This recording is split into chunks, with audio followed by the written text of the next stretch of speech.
On passe à notre débat autour de la Hongrie. Le pays gouverné d'une main illibérale de fer par Viktor Orban est dans le viseur de l'Union européenne qui envisage depuis ce week-end de suspendre ses financements pour cause de corruption et de délitement de l'état de droit. Étrangler économiquement la Hongrie, est-ce que ça peut être contre-productif en créant une martyrologie et en renforçant les régimes illibéraux en Europe, en Italie ou en Suède notamment? On en parle après la mise au point de Sandrine de Calvez.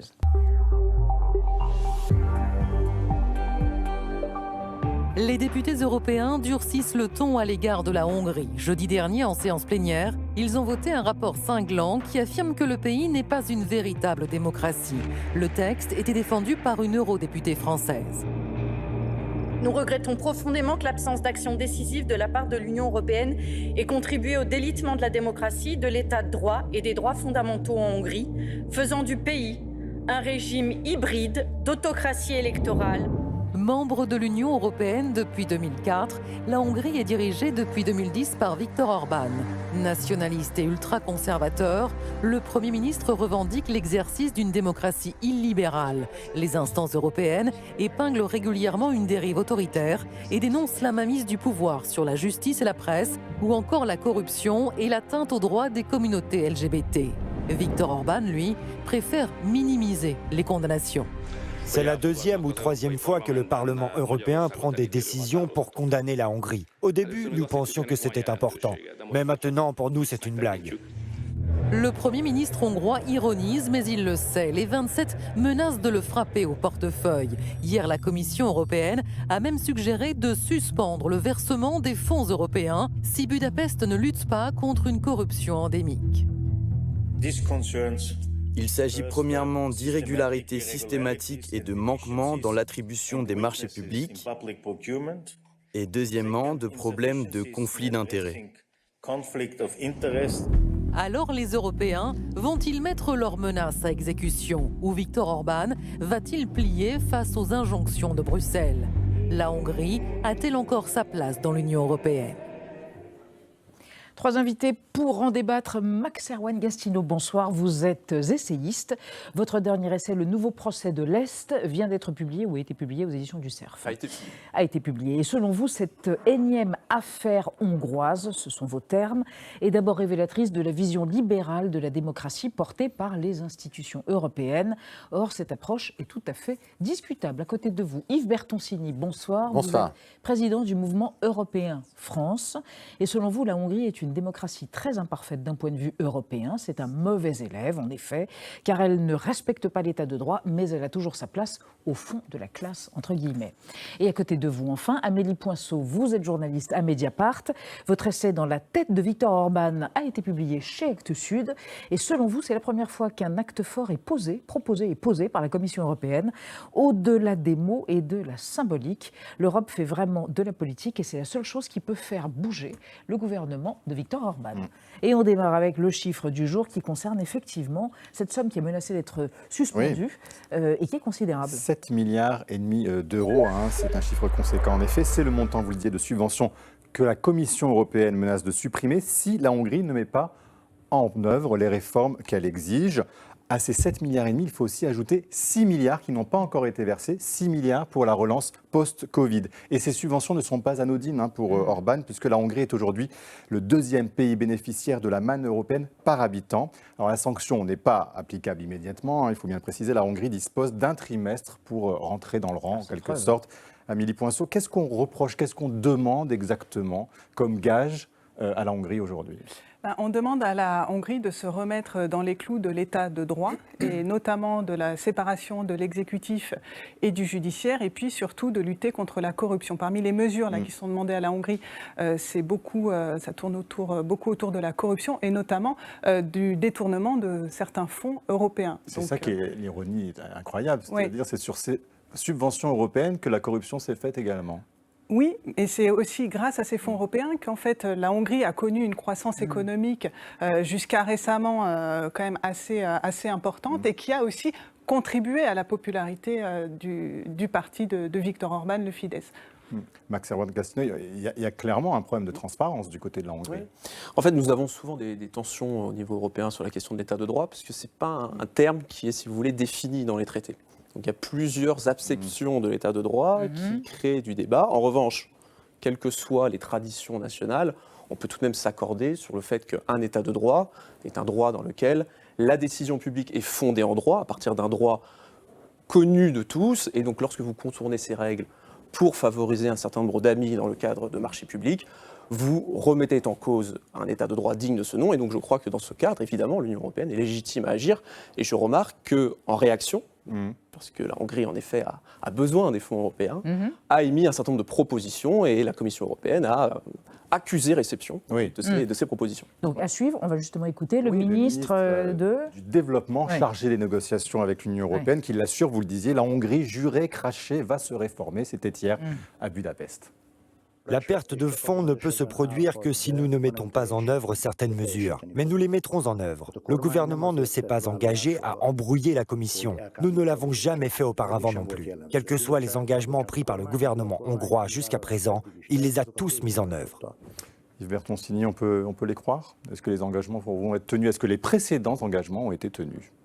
J'hésite entre le bras de fer, le poker menteur. Ce qui est sûr, c'est que la partie n'est pas terminée et que la pression qui est exercée sur la Hongrie, cette fois-ci, va les ramener, sinon dans le droit chemin, parce que c'est un pays qui continuera, compte tenu de son leader Orban, à jouer les trublions.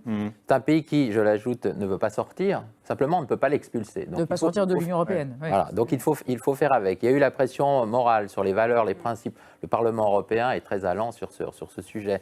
La pression politique qui était, y compris quand M. Orban était membre du groupe du Parti populaire européen, qui a consisté à l'en faire sortir. Là, on arrive à la pression financière, parce qu'il y a une base juridique qui a été créée. Et en effet, c'est l'une des façons, compte tenu de l'importance qui a été rappelée des fonds européens pour la Hongrie, de les ramener un tout petit peu à respecter ce qui est à la fois l'essence du projet européen, démocratie, état de droit, mais j'allais dire là, sur une base juridique qui est très étayée, ce que la Commission a dit, la protection de notre argent. Parce que l'argent européen qui va là-bas, s'il y a de la corruption, si les marchés publics sont bidonnés et s'il n'y a pas des juges qui sont capables de remettre tout ça, des juges indépendants qui sont capables de condamner ceux qui l'ont détourné, eh bien, c'est nous que ça attaque, ce n'est pas seulement les citoyens hongrois. Et donc, c'est vrai que là-dessus, M. Orban va, qui sait jusqu'où ne pas aller trop loin, devrait revenir légèrement en arrière. Et c'est le moment, Amélie Poinceau, puisque la Hongrie est dans une situation économique compliquée avec une forte inflation, donc c'est le moment de faire ce qu'on appelle un bras de fer économique, de dire c'est donnant-donnant, si vous donnez des gages, nous vous donnerons ces subventions. Oui, et puis avec la guerre en Ukraine à ses portes, donc la Hongrie effectivement est en mauvaise posture, en plus mauvaise posture que précédemment. Mais ce que je voudrais souligner, c'est que c'est la première fois qu'on a une réaction aussi rapide du gouvernement de Budapest pour réagir et se conformer aux consignes européennes, parce que cela touche précisément à l'argent européen. Mais il faut rappeler que c'est déjà la 6e résolution qui est votée par le Parlement européen depuis 2010, qu'il y a eu énormément de résolutions qui sont restées sans effet, et que ce bras de fer avec Bruxelles, il dure depuis déjà 2018. En tout cas, la procédure prise à l'encontre de la Hongrie pour la faire rentrer dans les clous de l'état de droit, elle date déjà de plus de 4 ans. Donc c'est à partir du moment où on touche au portefeuille que là, ça fait réagir. J'ai souvenir d'une seule histoire où Orban a réagi rapidement, c'est lorsqu'il s'était prononcé pour le rétablissement de la peine de mort en Hongrie. Et ça avait soulevé une bronca à Bruxelles, et là, il avait aussitôt reculé. Mais sinon, à part ce cas-là, c'est la première fois qu'il recule aussi. En même temps, juste Max, avant une question pour préciser qu'il n'est pas contre une agence de lutte contre la corruption, Viktor Orban, mais qui va la faire diriger a priori pour un fidèle. Donc on a connu quand même engagement plus sérieux, non? Oui, alors ça fait partie d'un panel de propositions, il y en a quand même plusieurs. En fait, je crois que la procédure qui a été mise en place a été mise en place de façon intelligente, c'est-à-dire que vous avez des propositions très concrètes sur des dossiers très concrets, vous donnez le temps aux États de réagir et vous allez ensuite évaluer le contenu des propositions que les États formulent. Le problème que pose l'État de droit, souvent, c'est que cette conception de l'État de droit est étendue à d'autres sujets. On y met les valeurs européennes. Et on associe les valeurs européennes au canon du progressisme européen, qui, en effet, est assez hégémonique au sein du Parlement européen, mais qui n'est pas partagé peut-être par l'ensemble des Européens, notamment dans des pays qui sont dirigés par des élites conservatrices. Là, je crois qu'il faut justement procéder par distinction. L'État de droit, ce sont des choses précises et juridiques. Ce ne sont pas les valeurs européennes. Là, il y a un débat et ce sont les électeurs qui tranchent ce genre de débat. Je pense que vous voulez réagir et ensuite on va évoquer. Oui, mais c'est pour ça qu'il faut la Commission, parce que c'est à elle de parfois aussi porter les États devant la Cour de justice, ce qu'elle a fait avec la Hongrie, se doit d'être plus précise que le Parlement européen. Je vais prendre un exemple sur la question de ce que Viktor Orban a appelé la promotion de l'homosexualité, etc. La Commission n'a pas tellement attaqué sur le plan des valeurs, même si on n'en pense pas moins. Elle a dit, attendez, si vous empêchez les ouvrages ou les films d'entrer en Hongrie sous prétexte qu'il y aurait des homosexuels dedans, et que ça exposerait votre jeunesse, alors là, vous mettez en cause la libre circulation des œuvres et des produits et des services au sein de l'Union européenne. Et la Commission est assez astucieuse pour ne pas rentrer dans une bataille de principes ou de valeurs, parce qu'en effet, il y a des différences en Europe, et la Hongrie et Viktor Orban incarnent, je dirais, une autre vision très traditionnelle, pour dire le moins, de la société. Alors justement, cette vision très traditionnelle, en levant les yeux au ciel comme Bertoncini, on en parle avec vous à propos du droit des femmes et de la question de l'IVG, Nadia. Oui, avec ce décret qui a pris effet jeudi dernier, il était publié au journal officiel le lundi qui a précédé, il impose, c'est un texte qui impose aux médecins de présenter, je cite, le fonctionnement des fonctions vitales du fœtus à leurs patientes souhaitant avorter, autrement dit à leur faire écouter de gré ou de force les battements du cœur du fœtus, sinon l'IVG n'est pas pratiqué. Il s'agit là d'un amendement qui modifie la législation de 1953, qui n'avait pas été révisée depuis 1992, qui autorisait l'IVG jusqu'à 12 semaines, même si, depuis l'arrivée d'Orban, ce droit est de plus en plus contraint ou contrarié. En 2012, la Constitution a été changée pour y introduire la protection de la vie dès la conception. Des subventions sont octroyées aux hôpitaux qui refusent de pratiquer l'IVG. Il ne faut pas oublier non plus qu'en 2010-2011, une campagne anti-avortement avait été financée, sans le dire, sur fonds européens. Donc Bruxelles avait cofinancé, malgré elle, cette campagne anti-IVG. Tout ça, ça participe, au-delà de l'atteinte faite aux droits des femmes, ça participe à une politique nataliste effrénée et parfaitement assumée par Orban. Par exemple, les mères de 4 enfants sont exemptées d'impôts à vie. On a le droit aussi, quand on est une femme et qu'on a moins de 40 ans, à des crédits très très avantageux si on promet de faire un bébé dans les 5 ans qui viennent. Et a priori, tout ça, ça marche puisque le taux de fécondité est passé de 1,2 à 1,55 enfants par femme en 10 ans. Il reste relativement bas. C'est la seule solution, en tout cas selon Orban, pour empêcher le déclin démographique, je mets tout ça avec des guillemets, sans recourir à l'immigration. Amélie Poinceau, ces différentes lois sur la famille, sur les femmes, est-ce que c'est cohérent finalement avec le projet identitaire de la Hongrie, le projet de civilisation même, on pourrait dire ?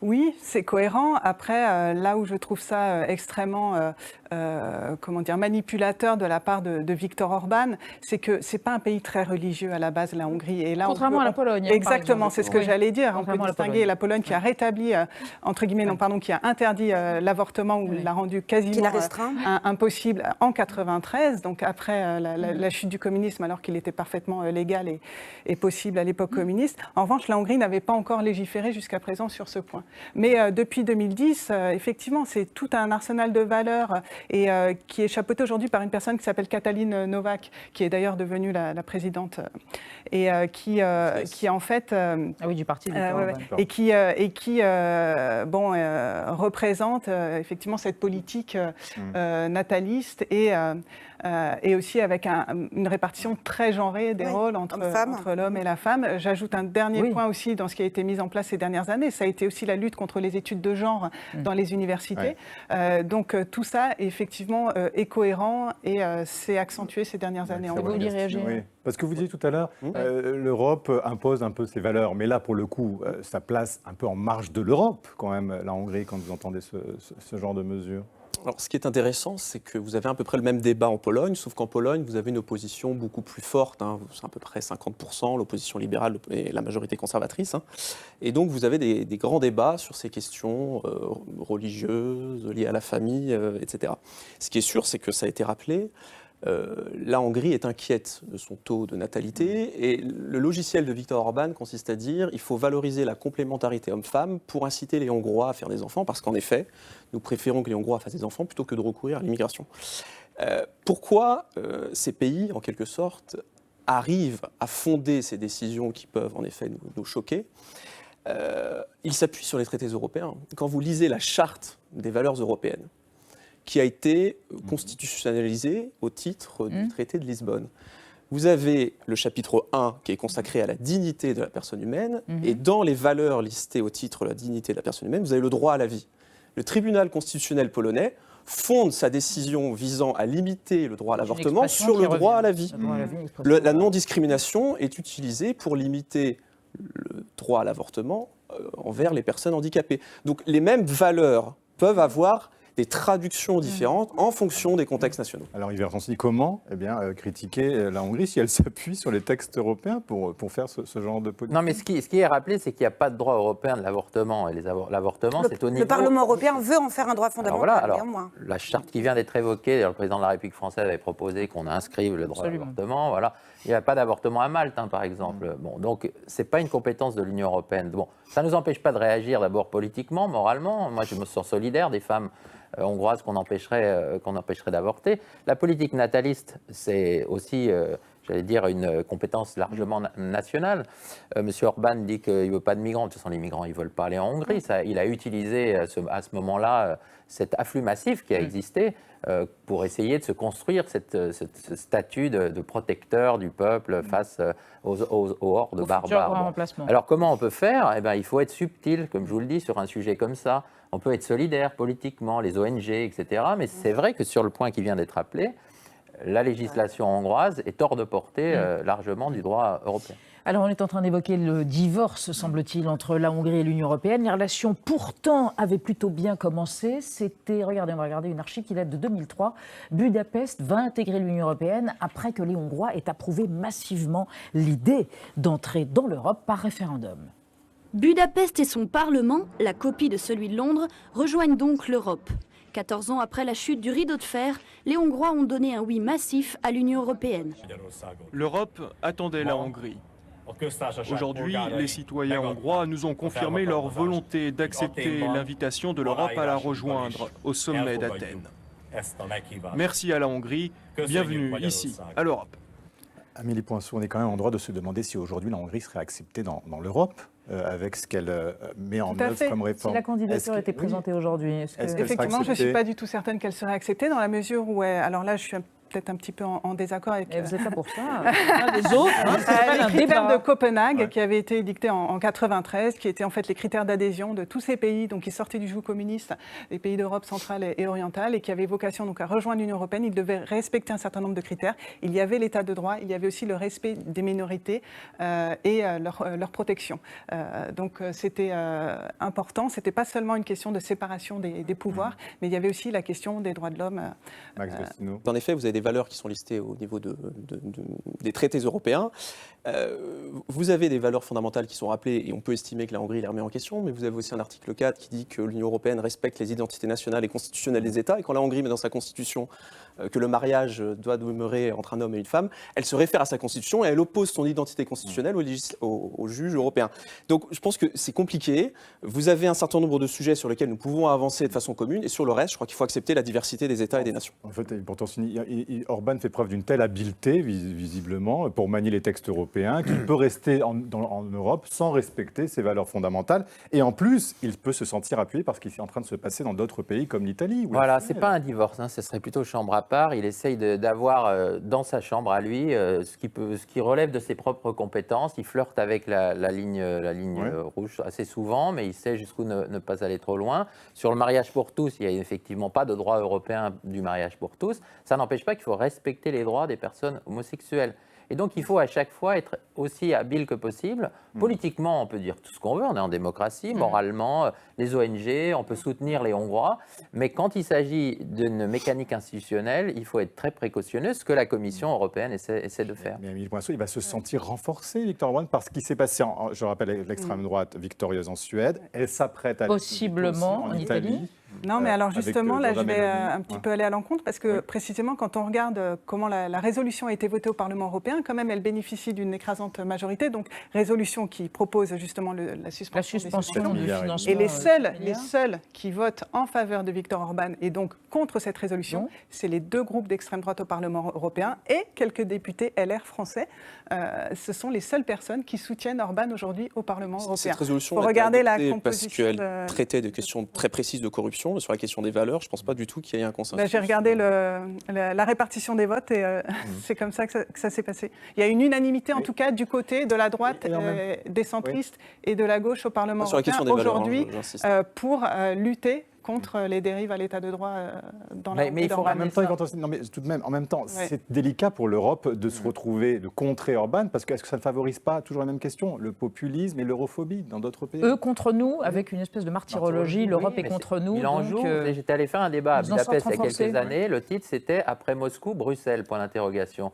Des peuples qui ont été sous le joug de Moscou pendant des décennies, qu'on n'a pas forcé à rejoindre l'Union européenne. Ils ont parfois l'impression qu'ils sont gouvernés par Bruxelles ou Berlin ou Paris d'ailleurs. Alors ils jouent sur cette corde. Ce n'est pas vrai, mais n'empêche qu'à chaque fois qu'il y a des points de friction, Viktor Orban en joue. Et le Parlement européen a dit que c'était une autocratie électorale désormais. Il a raison, mais il a quand même été reconduit par son peuple. Et donc il faut arriver à trouver un point d'équilibre, sachant que ça ne nous fait pas plaisir. Peut-être qu'ils ne pourraient plus rentrer, sauf qu'ils sont là, qu'ils n'ont nullement l'intention d'en sortir de l'Union européenne parce que c'est trop bénéfique pour eux, et que donc ça va plutôt être un trublion qui va continuer sur beaucoup de sujets à être un peu dans le dissensus européen et avec lequel il va falloir composer.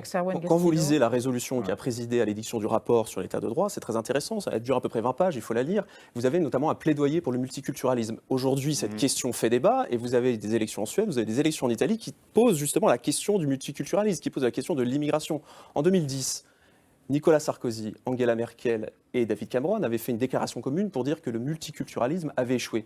Que s'est-il passé 10 ans plus tard? Rien. La droite classique est du coup débordée par en effet une droite plus dure, plus populiste, qui aspire enfin, une extrême droite, qui aspire enfin à résoudre cette question migratoire que des gens qui ne sont pas forcément d'extrême droite invitent à résoudre. Donc la Hongrie, pour répondre à notre question, a encore sa place dans l'Union européenne, si j'entends ce qui vient d'être dit, même si elle s'arrange plus accommodement. Oui, elle a historiquement... Très bien. Vous ne pouvez pas expulser quelqu'un, vous pouvez le mettre au piquet. Très bien, mais au piquet. De la classe. C'est le mot de la fin. Donc voilà, vous aimez beaucoup les expressions de ce type, Monsieur Bertoncini. Merci à tous les trois d'avoir répondu à cette question. La Hongrie a-t-elle encore sa place dans l'Union européenne?